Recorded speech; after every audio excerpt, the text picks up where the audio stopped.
They stay vigilant so we can sleep peacefully. They stand guard so we can be at rest. They put their lives on the line so we can live ours without fear. But who looks after the hero's heart? Welcome to Hero's Heart with Chaplain Dan Middlebrooks, President and CEO of Chaplaincy Care Incorporated, which, according to Psalm 28:7, focuses on protecting the hearts of our heroes, our first responders. Learn more at chaplaincycare.org. Now your host, Chaplain Dan Middlebrooks. It's great to have you with us today. Hey, just a couple of things to be reminded that when we start moving forward in all of these different episodes, I'm going to try to build upon each one some of the things that I want you to be able to take away from. The first time when we met together, it was kind of going into an introduction about what chaplaincy care is and what the heart of the hero program is going to be. And then our second episode was about the attitude that we come into this. But what I want to talk to you today is I want to bring you what is called the power of the pause, something that we all have to learn to do because we're all actively engaged in the things around us as far as our jobs, our careers, our families, just the different dynamics in our society. And we have, I believe, ceased to be human beings, and we have just simply learned to be human doings. Matter of fact, what other country has a mountain by the name of Rushmore? It's rush here, rush here, rush here. Even growing up as a kid, I didn't sit still very well. When I was learning how to play piano, I took piano for about a year, which was just enough to make me dangerous. But one of the things that Miss Thompson, which was my music teacher for piano, always had to work with me, was a little symbol in all of the music that was called the rest symbol. And my thing is why rest when I can keep going? Why pause when I can pound? It's just I just rush right through the symbol itself to cause me to rest, and I would just keep playing. And she taught me something back then about music, even as a young kid of about 13 or 14, that now seems to make so much sense right now as an adult. And that is the power of the pause. She said this: the music is sweeter when you pause to reflect. I wanted to put that to where we are right now as first responders and the things that we have to do in our life, because our life can become so busy, it can become so full of things that we forget to pause. We forget to take the moment to kind of soak in what's around us because we seem to be saturated by everything else. The power of the pause allows us to be able to enjoy the life that we're living, not just trying to exist or survive it day by day.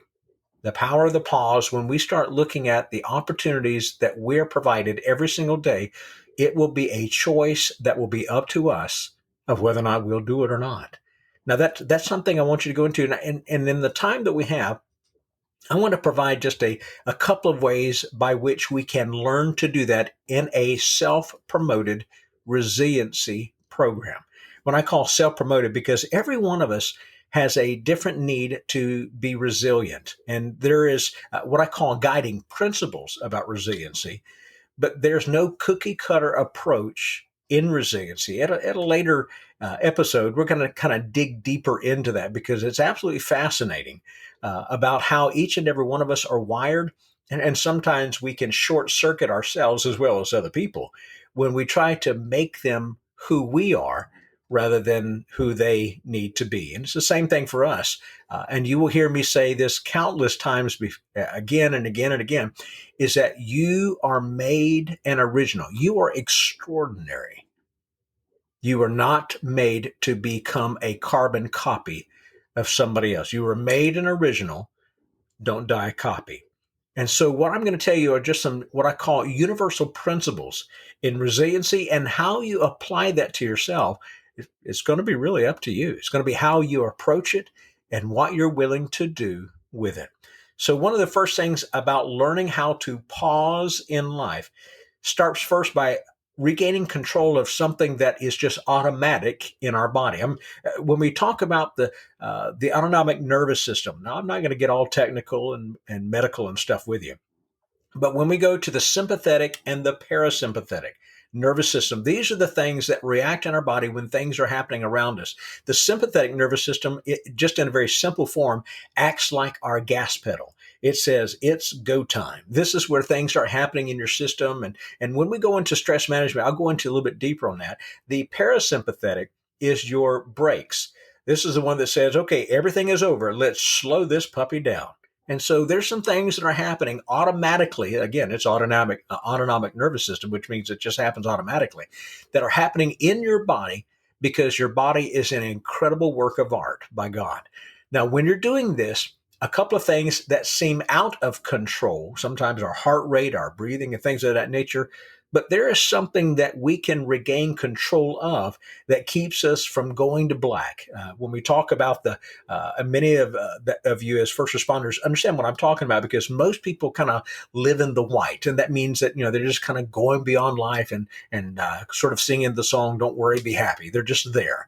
And then you start moving into some of the other colors. The way I've always developed it is you go from the white and into a little bit of the yellow, which means, okay, there's something that's not quite right. Sort of the caution that we look at. Of course, if you're like I am, when we're driving, the yellow light just simply means drive faster, drive faster, drive faster. So it means that something's not right. And then you got the orange, which means, okay, this doesn't really look right. There's something going on I don't like.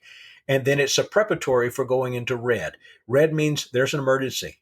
There's a situation we've got to take care of. There's a predator coming in. There's a fire breaking out. There's an accident that's in the progress. There's a lot of things that are happening. That's when you start going into the traumatic events. That's when you start going into the episodes where you have to learn to respond. And that's where your body is developed for the fight, the flight, or being able to engage. But then there's a freeze part. And this is where most people don't realize is that's not all encompassing together. Because when you go from red to black, that means you just shut down. That means the ability that you have in order to think through and do the stuff that you need to do is now sort of out the door, and you fade to black. That's the freezing part. And so when we start getting into that yellow, orange, red, and really when you get right down to it as first responders, that's where you live. You don't live in the white, and you always want to protect yourself from going into the black. You live in that realm of the yellow, orange, and red because you're always preparing for what's around you. But the problem is sometimes our body just stays on red alert rather than just the normal yellow. Again, normal for you is not normal for everybody else. And it's not the fact that you're not normal. Remember, you're extraordinary. You're not ordinary. So what's one of the first things that we can do to help kind of calm us down a little bit? Well, one of the first things that we can do is just take control of our breathing. Now, guys, I know that just sounds so simple, but it really isn't. It's a cognitive decision to say, I need to control the noise on the inside of me rather than the noise on the outside of me. And I do that by taking control of my breathing. In our military, especially with operations and stuff, it's what I call the battle breathing. When I would work with my soldiers and they were preparing for different things that they would do, the battle breathing allows us to be able to calm everything on the inside. And in a sense, it helps us to sort of reboot the system, if you were, to be able to kind of get back in control again. And you do this by 3 very simple breaths. Now, let me explain the process because it's not just about breathing in, breathing out. Okay, here we go. It's not, there's a reason why they teach Lamaze, to women who are pregnant about to give birth is because it helps them to be able to endure and go through anything. Here's what I call about the battle breathing. Battle breathing is when you breathe in, I want you to breathe in through your nose. And matter of fact, if you're listening to me and you're driving, you can do this. Just don't shut your eyes, but this is something that you can do that really does help you to calm your body down, regardless of the situation. If you're in a situation with an assailant, or if you're just in a bad conversation with a family member, this is a great time to just breathe. Okay, so here's what I'm talking about in this breathing that makes it special.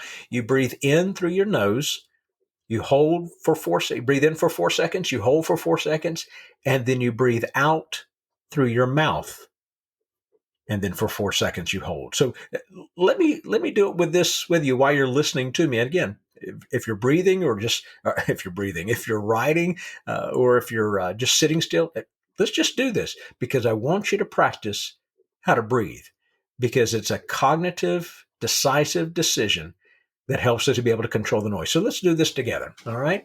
So I'm ask you to breathe in through your nose and then out through your mouth, but I'll tell you how to do that. Okay. So just kind of follow with me right now. Okay. So get where you can kind of breathe a little bit. Here we go. Breathe in through your nose, 2, 3, 4. Hold, 2, 3. Out through the mouth, 2, 3, 4. Hold, 2, 3. In through the nose, 2, 3, 4. Hold, 2, 3. Out through the mouth, 2, 3, 4. Hold, 2, 3. In through the nose, 2, 3, 4. Hold, 2, 3. Out through the mouth, 2, 3, 4. Hold, 2, 3, 4. Guys, it's just that simple. Those 3 breaths allow you to calm down the inside, allows you to take back control of your breathing. A lot of stuff may be in your body that's out of control. You can control your breathing. And when you begin to start controlling the breathing, you start bringing yourself back into the presence of a yellow and orange type of place, to where you can actively and professionally and proactively react to red without going into black. It's calming everything on the inside. That is the power of that pause. Now that's just the first one. But I'm going to give you another resource. And this is something that even with counselors, when they talk about, hey, do you have a resource that you can draw from? A resource is not just people to talk to and the support mechanisms that you have around you. Those are great resources. I'm talking about a personal type of resource that can have you go to your calm place that allows you to be able to relax your body. And here's how I explain this. It's allowing yourself to put a picture in your mind about a place that helps you to feel either safe or relaxed or calm, or something that's enjoying for you, so that when you conjure up that particular picture, you are then able to put a word to that. Now, that's going to be the important part, because it's not just about the picture itself, it's about the word that creates the picture. Because there are going to be times when you're frustrated and aggravated. If you're in traffic, hey, you're just going to be aggravated. But there's a point to where you're going to need to say the word in order to bring the picture that will allow your body to respond so that you can relax. And it takes seconds to do this. And I want you to know, guys, it works. After being in the military for 26 years, and the last 12 years of that being in war, different deployments, working with our soldiers, and now working with our law enforcement, our fire and rescue, and our security and medical and stuff, it's those timely seconds that allow us to be a lot more productive in the minutes and hours after that. So let me explain how this worked for me, especially in engagements when we're going out to Iraq and places of that nature. It's very few places that you feel safe out there, because you're in enemy territory. For our law enforcement that's driving around, guys, you're always in enemy territory. Even when you're in a community that loves you, there's always an enemy out there for you. That's why we live on a heightened sense of awareness of where we are. But there's going to be times where we just need to learn how to put on the brakes. That's the parasympathetic nervous system, because the sympathetic can be rhyming up like, oh, we need to start rocking and rolling. No, what this means is that we need to be able to relax and be able to just be still. When I think about a place that allows me to just relax, when I was asked about doing this with a counselor, I pictured at that moment what I call the ultimate vacation for me, and that's a cruise. What I love about a cruise is I don't have to drive anywhere. I don't have to worry about where we're sleeping. I don't have to worry about when we're eating. I don't have to worry about anything. I just kind of sit. The only thing I worry about is, when's lunch, when's dinner. That's pretty much it. So that, for me, that is a place to where I can calm, I can unplug, I can relax, and I can truly allow my life to just kind of be still for a little bit. when I began to paint this picture for the counselor about what that is and that place for me, she says, okay, what word would you give to that? And I said, well, the word is carefree. She says, okay, I want you to emotionally and mentally lock that word in for that picture. Because when they say it, picture says 1,000 words. Actually, one word can unlock 1,000 pictures. And for me, the word is carefree. Now, I'm just doing this as an example for you, because when I'm in stressful situations, when I'm in tense moments, when I feel my blood starting to boil, now that's sort of that who I am. I have a lot of gunpowder, and I have to pray for the Lord to keep the gunpowder wet so it doesn't flare up so much. But when I do this, when I'm in the situations, I've trained myself, not only in the breathing techniques, but I've trained myself to go to my, what some people say, your happy place. And in my case, I just simply say the word carefree. And my body has now learned to respond to the pause. There's power in the pause, not just in the breathing that you do, but ladies and gentlemen, in the words that you say. Words are powerful. And when you begin to start realizing that in our life, we get to proactively plan our resiliency and to take care of ourselves, it's going to make an impact on the things that we do and the people that we do it for. Remember, you take care of yourself first so that you will be able to take care of others best. You've been listening to Hero's Heart with Chaplain Dan Middlebrooks, President and CEO of Chaplaincy Care Incorporated. Learn what you can do to protect the hearts of our heroes, our first responders, at chaplaincycare.org.